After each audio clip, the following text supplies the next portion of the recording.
되고자 한다. 우리가 재물을 탐하는 자, 그러니까 큰 부자가 되고자 한다. 그리고 명예를 탐하는 자, 어떤 큰 높은 지위를 우리가 얻고자 한다. 다 그 마음을 뜻을 바래서 그에 합당한 인연을 노력하고 정진해서 인연을 우리가 지어가는 거죠. 우리가 내 스스로도 마찬가지고 우리 자식들을 위해서 불공하고 기도할 때도 나 혼자 아니면 우리 자식들이 잘나서 존경받고 잘 먹고 잘 사는 것이 어떻게 보면 목적이 아니라 우리 아이들이 내가 잘 돼야 되는 근본 이치가 내가 돈을 많이 벌어서 큰 부자가 되어서 내가 높은 지위에 올라가서 명예를 득해서 다른 사람들에게 베풀 수 있는 내가 많이 베풀기 위해서 난 큰 부자가 되어야 하고 큰 부자가 되고 싶고 내가 많은 어떤 사람들을 위해서 봉사하고 많은 사람들에게 어떤 그러한 좋은 이익과 안락을 줄 수 있는 그러한 사람이 되기 위해서 내가 명예를 득해야 되고, 그죠? 높은 지위에 올라가야 되는, 그죠? 그런 당위성이 있어야 됩니다. 그러한 법신과 통할 수 있는 당위성, 그죠? 나를 위한 것도 마찬가지고, 그리고 우리 자식을 위한 것도, 우리 자식이 크게 성공하기 위해서, 크고 성공하기 위해서 우리가 다 기도하고 불공하는데 이 국가 사회에 훌륭한 도량이 되고 국가 사회에서 우리가 봉사하는, 그리고 헌신하는, 베푸는 그러한 큰 그릇이, 큰 인물이 되고자 하는 그런 원을 우리가 바라셔야 돼요. 그죠? 그게 바로 우리가 법신과 통하는 마음이기도 하다. 그죠? 그러면은 우리가 법계에서 도와주는 인연들이 더 많이 생기겠죠? 당연히. 그죠? 그죠?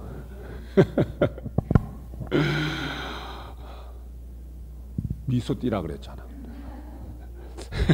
미소도 보시라 그랬잖아, 내가.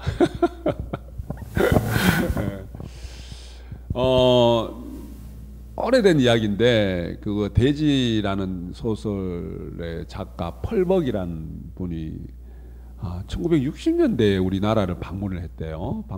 했는데 경주의 한 시골 마을을 이제 방문을 했는데 소 달구지를 끌고 한 농부가 논두렁을 지나가고 있는데 소 달구지 이제 좀 짐이 몇 단이 놓여 있고 그 한 농부도 지게를 지고 지게에 몇 단을 짊어지고 이렇게 걸어가더랍니다. 그래서 이분이 생각하기에 아니 그 짐을 소 달구지에다가 싣고, 그죠? 자기도 거기 소 달구지에 몸을 의지하면 되잖아, 그죠? 그러면 편할 텐데 왜 소 달구지 짐도 많지도 않대. 몇 단 몇 개만 놓여 있고, 그리고 본인도 지게를 몇 단을 쥐고 가더라는 겁니다. 왜 저렇게 가지? 그래서 통역사한테 부탁해갖고 그분을 좀 세웠답니다. 가서 이제 왜 편하게 갈 수 있는데 왜 이렇게 가느냐. 그러니까 그 농부가 했던 말이 뭐냐면은 나도 힘들게 일했지만 이 소도 하루 온종일 힘들게 일했는데 짐을 같이 나눠드려야 않겠느냐. 어떻게 소한테 이 짐을 다 옮겨 싣고 나도 그거 타면 안 되고 미안한 일이 아니냐. 나도 힘들지만 소도 얼마나 힘들겠느냐. 이 말을 했다는 거예요. 그리고는 그 말에 이 펄벅이라는 분이 내가 한국에서 볼 거 다 봤다.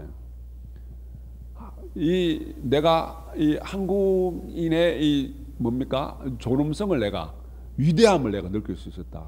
그리고는 자기 나라에 돌아가서 또 다른 글을 쓰면서 세상에서 자기가 보았던 것 중에서 삶의 어떤 과정 속에서 가장 아름다운 장면이고 아름다운 모습이었다. 그렇게 필요한 부분이 있습니다. 우리나라 사람들만의 심성은 아닐 거예요. 그죠? 근데 그만큼 우리가 순수하고 그게 본심의 마음이에요. 자연과 더불어서 생명을 가진 모든 유정들과 유정들과 같이 호흡하고 그리고 조화롭게 살아가는 그 마음이 바로 본심이고 시민이고 그죠? 본래 면목이다 그런 생각을 한번 해봅니다.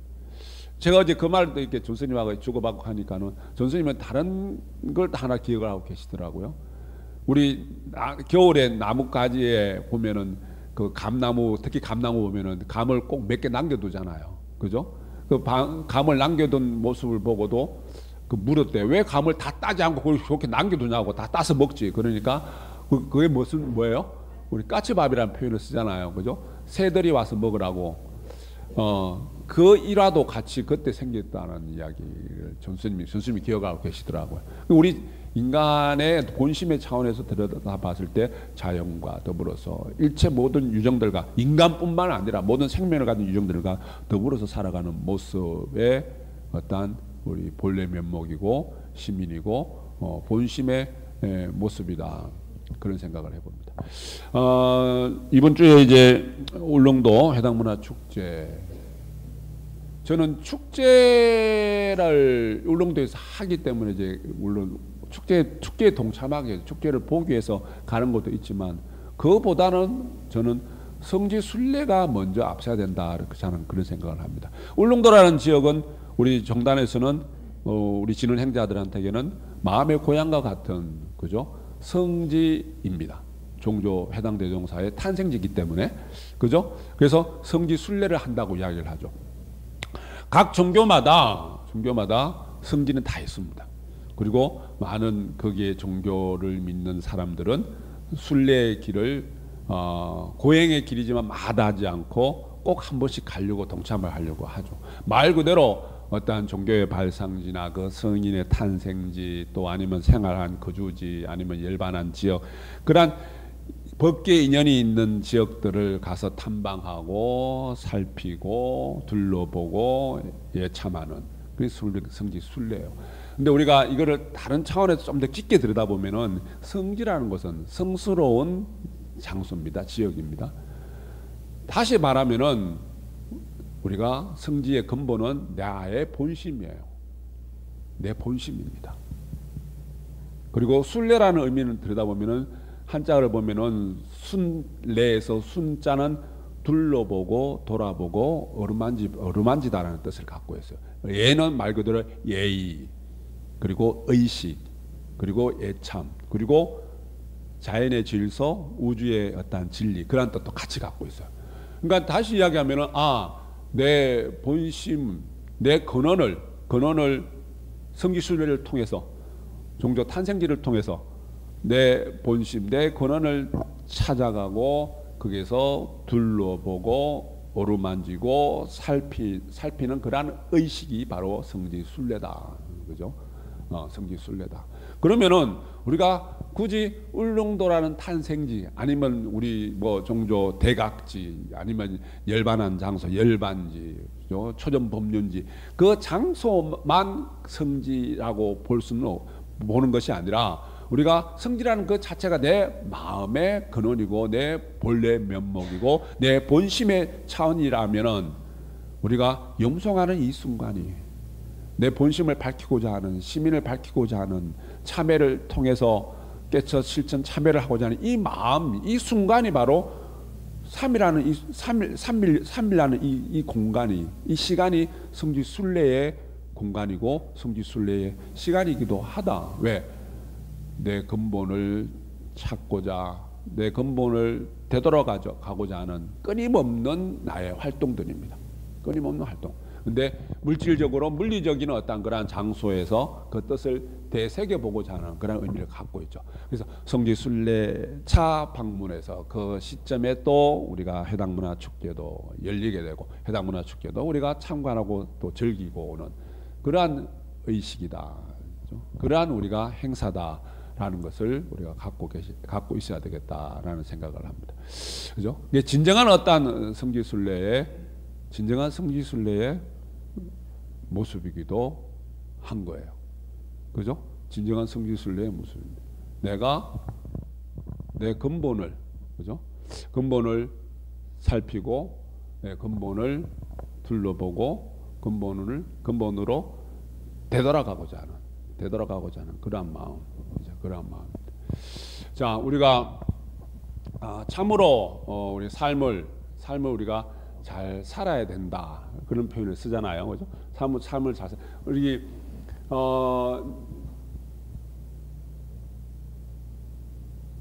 잘 산 인생은, 삶을 잘 살아온 인생은 죽음이 자꾸 우잉 소리가 난다, 그죠? 죽음이 두렵지 않답니다.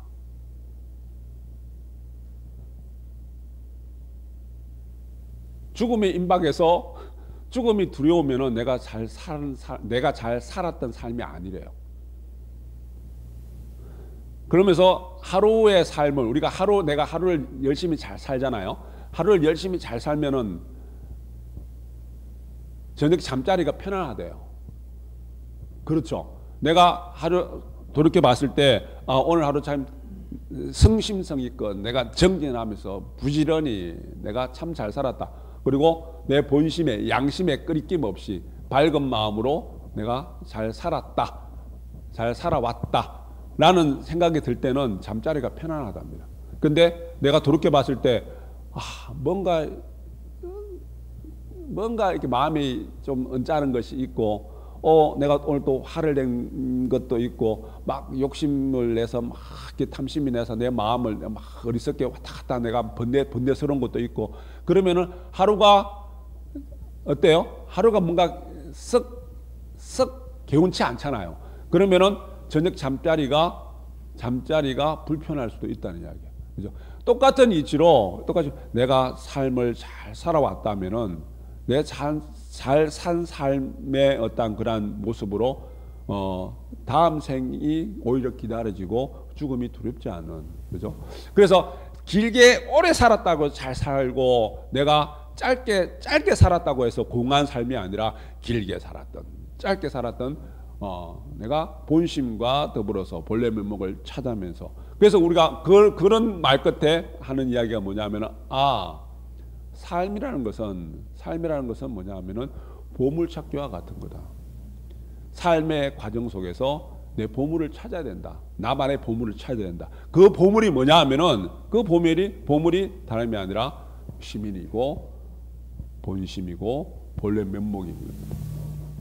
그러니까 오늘 하루의 삶을 살아가면서 내가 내 시민을 탁하게 살아왔는지, 내가 내 본심을 밝히면서 살아왔는지, 다시 내가 내 양심에 끄리낌 없이 맑고 밝게 살아왔는지, 어둡고 탁하게 살아왔는지, 내가 맑고 밝게 살아서 본심을 밝히면서 시민을 찾으면서 살았다면 내가 갖고 있는 내 마음속에 간직하고 있는 보물을 찾은 삶이 되고, 그렇지 않은 삶은 보물을 간직하고 있으면서도 보물을 찾지 못한 삶이 되어버린다. 그죠? 그래서 우리는 어떻게 살아야 돼요? 보물 찾기를 잘 하셔야 돼요. 보물 찾기를. 우리 초등학교 때 이렇게 가면 소풍 같은 데 가면 보물 찾기 하시잖아요. 보물을 꼭 잘 찾는 사람이 있어요. 저는 보물 찾기 해서 보물 찾아본 적이 별로 없어요. 찾는 걸 잘 못하겠어요. 근데 보물을 희한하게 잘 찾는 친구들이 있거든요. 그것과 비슷하게 우리가 그 보물과 이 보물은 차원이 다르죠. 내가 삶을 살아가는 과정 속에서 보물은 뭐예요? 어디 멀리 어디 구석진 데 있는 거 아닙니다. 어디에서 가장 가까운 데 있어요. 그죠? 가장 가까운 데. 그래서 우리 자성법신의 비로자나 부처님은 시방 3세 하나하고 하나여서 원우주에 충만해서 없는 곳이 없기 때문에 어디 있다 그랬어요? 가까이고 내 마음에 있다 그랬어요. 가까이고 그 내 마음에 있는 내가 보물을 잘 찾아낼 때 하루의 삶이 개운한 삶이 되고 한평생의 삶이 개운한 삶이 되고, 그렇게 될 때 하루의 잠자리가 편안하고 어떠합니까? 그리고 일평생의 삶이 편안한 삶이 돼요. 그래서 죽는 것도 두렵지 않대요. 죽는 것도. 그죠?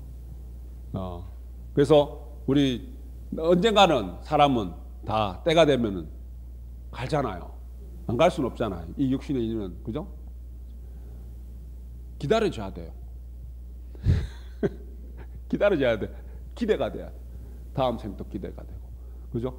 그렇게 살아가는 것이. 그래서 우리가 선지식들의 삶의 모습을 보면 그렇잖아요. 우리 육조 해능스님 말씀 한 번씩 비유를 들잖아요. 막 제자들이 거기 열반에 앞둔 스승의 모습을 보고 슬피 울고 있으니 뭡니까? 그 스승이 제자들에게 하신 말씀이 뭐예요?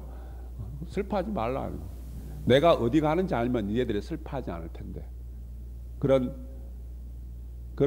유머스러운 말씀을 제자에게 했던. 내가 어디 가는지 니네들이 알면 이렇게 슬퍼하지 않을 텐데. 그죠? 그러니까 그게 여여하고 유유자적하고, 그죠? 생과 사를 초월한. 왜? 내가 보물을 찾았기 때문에. 내가 그런 보물을 찾았기 때문에 내 삶에 자신감이 있는 겁니다. 그죠? 자, 우리 저 시간에 이어서 말씀드리면은 우리 인간의 본연의 어떤 그 순수한 마음은 침묵과 미소와 침묵이 있는 삶입니다. 그리고 삶의 그 과정들은 고달프지만은 순례의 과정들이에요. 내 본심을 찾아가는 그 순례의 과정들이 절대 쉬운 과정들은 아닙니다. 한 종교학자가 이야기가 뭐냐면은 아까 침묵으로 향하는 길이 순례의 길이다 이야기를 합니다. 그러니까 순례라는 것은 침묵으로 나아가는 길이다. 아까 첫 시간에 부처님 말씀 중에 미소와 침묵의 두 단어는 강력한 힘과 에너지를 갖고 있다 그러면서 침묵은 뭐라 그랬어요? 어떠한 많은 문제를 벗어나고 많은 문제를 일으키지 않고, 미소는 많은 문제를 해결하는 힘이고 해결하는 길이다 그랬잖아요. 그죠? 다시 우리가 염송할 때 떠들면서 염송하나요? 내 내면을 바라보는 침묵의 시간입니다. 다시 시작해서 순례의 시간들이에요. 성지 순례하듯이 순례의 시간들입니다. 그리고 그 길의 끝에는 부활이 기다리고 있답니다. 그분의 말씀이. 그 종교학자의 말씀. 부활은 뭡니까? 방금 우리 공부한 거예요. 작은 나를 버리고 큰 나를 찾는 겁니다. 그리고 허아, 거짓된 나를 버리고 진아, 참된 나를 찾는 모습이에요. 그게 부활이에요. 순례 그 수행의 끝자락에는 부활이 기다리고 있습니다. 작은 나가 아니고 큰 나, 헛된 나가 아니고 큰 나. 그러기 위해서는 불편하게 사시래요. 불편하게. 그래서 자기 집 한옥집에 불편당이라는 하나의 큰 글을 딱 써놓고 사시더라는 거예요. 그분이 쓴 글에 의하면은 왜 불편하다? 삶은 너무 편하게만 살면 안 된답니다. 조금은 불편해야 된대요. 그래야지 건강하대요.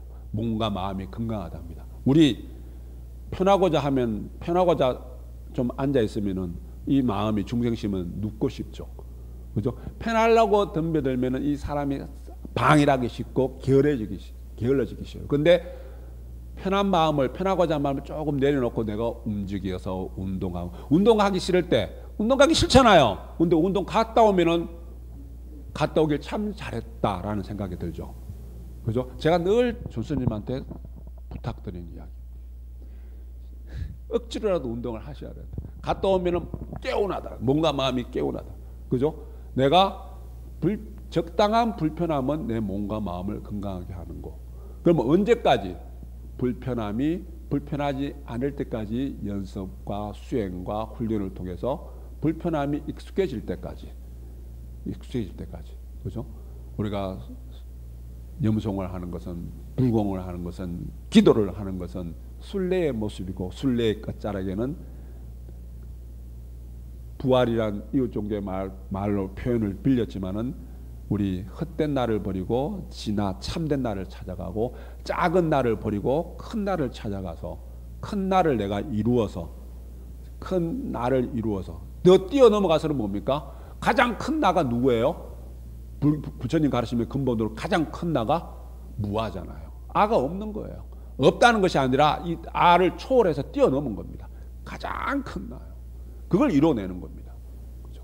그걸 이뤄내는 그런 모습들을, 그런 과정들은 조금은 불편할 수는 있지만 불편함이 익숙해질 때 우리가 목적한 모든 것들을 이루어낼 수 있고 성취할 수 있고 해탈의 삶을 살아갈 수 있습니다. 지금 봉독합니다.